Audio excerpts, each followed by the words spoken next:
دنیا سے علم کا خاتمہ ہو جائے گا۔ السلام علیکم، ویلکم ٹو ٹو لائنز۔ رات کے اندھیرے میں موبائل فون کی روشنی چمک رہی تھی۔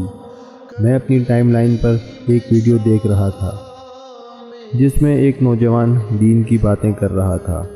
نہ قرآن کی آیت کا حوالہ، نہ حدیث کی سند، بس جوشیلے الفاظ اور سخت لہجہ۔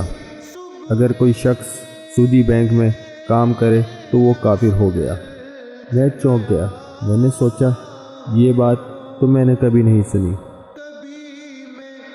میرے پاس میرے دادا بیٹھے تھے جو برسوں سے مسجد کے امام کے درس میں بیٹھا کرتے تھے۔ بولے، بیٹا یہ کس کی باتیں سن رہے ہو؟ میں نے فون کا اسپیکر آن کر دیا۔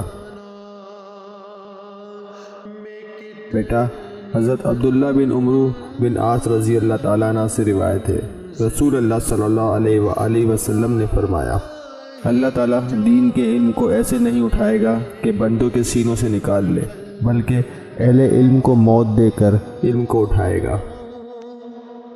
جب کوئی عالم باقی نہیں رہے گا تو لوگ جاہلوں کو پیشوا بنا لیں گے۔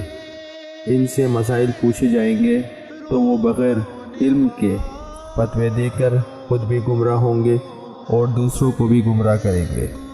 میں نے حیرانی سے پوچھا، تو پھر ہمیں دین کہاں سے سیکھنا چاہیے؟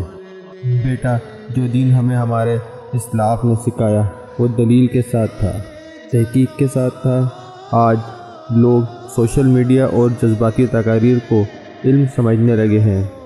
اصل علم وہی ہے جو قرآن و سنت کے مطابق ہو، جو معتبر علماء سے لیا جائے۔ اگلے دن میں مسجد کے امام صاحب کے پاس گیا اور پوچھا، امام صاحب، اگر کوئی غیر ارادی طور پر روزہ توڑ دے تو کیا اس پر 60 روزے لازم ہوں گے؟ امام صاحب مسکرائے اور بولے، بیٹا نہیں، صرف ایک روزے کی قضا لازم ہوگی۔ مجھے احساس ہوا کہ میں کس طرح غلط معلومات کا شکار ہو رہا تھا، لیکن آج بھی بہت سے لوگ ایسے ہیں جو اب بھی بغیر تحقیق کے ہر بات کو سچ مان رہے ہیں۔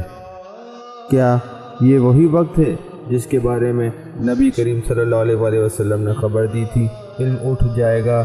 کیا لوگ علم والوں کو چھوڑ کر جاہلوں کے پیچھے چل رہے ہیں؟